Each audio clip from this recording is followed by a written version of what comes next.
G'day team, Punt back here with another YouTube video. I'm out in the wilderness of Western Australia in the wilds, braving once again everything from frilled neck lizards to massive killer koalas, the drop bears that hide up in the trees. Who knows if one might not drop out and land on my head, just to bring you another brilliant video. Don't be confused by the Metallica hat, because today it's all about the man, Ozzy Osbourne. Where would metal be? Where would the world be without Ozzy and Black Sabbath? From those first notes of the song Black Sabbath, from Black Sabbath, by Black Sabbath, not wanting to confuse anyone there, they were very clear on who and what did that. We brought metal, he brought metal, they brought metal to the world. And man, it has been a fantastic ride. But he wouldn't settle on just having one fantastic band, one brilliant band. Ozzy wanted to go to the next level, and he went solo. And his has to be one of the great stories of someone going from a hugely influential and amazing band to actually doing something by themselves and it being successful.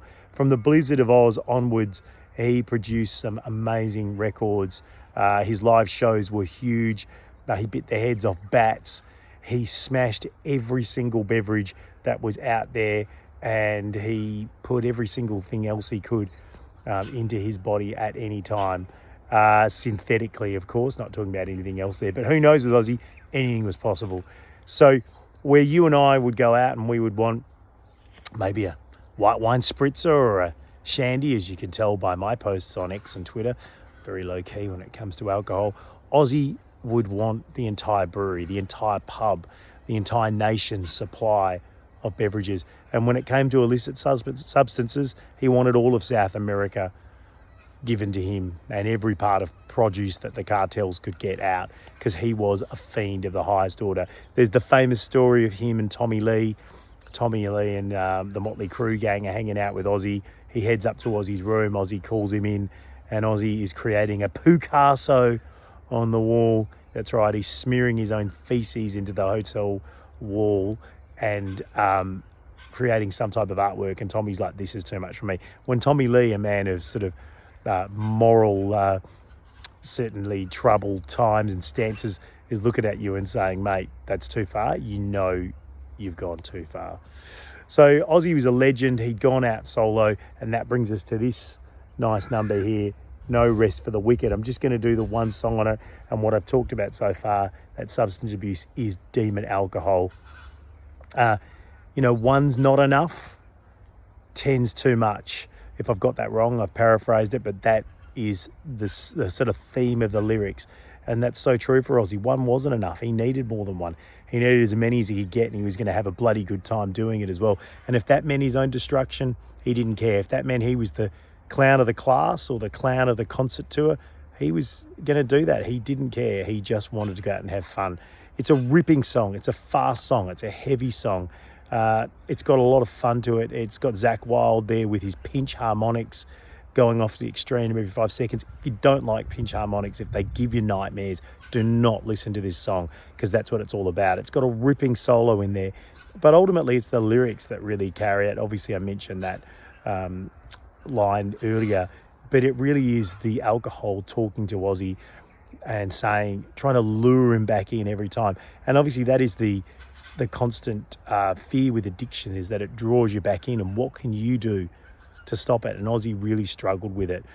Although what this led to was eventually he got to No More Tears, where if you can see him, he moved away from the moo phase, the overweight phase, that was the ultimate sin, and through even partly to this album, and he lost a lot of weight. He'd sort of regained control. He would have some relapses going forward, there's no doubt about that, but Ozzy managed to resecure his crown. And as you can see on this, he's on the throne. He managed to resecure his throne. And then later with the reality TV, although let's be honest, is that really him on the throne, or is it Sharon? Because she probably had the throne, really. And you can see those apocalyptic little kids from Mad Max that are there. So look, Demon Alcohol, ripping song. We'll talk more about No Rest for the Wicked as a whole album later, but that is a track that I do love.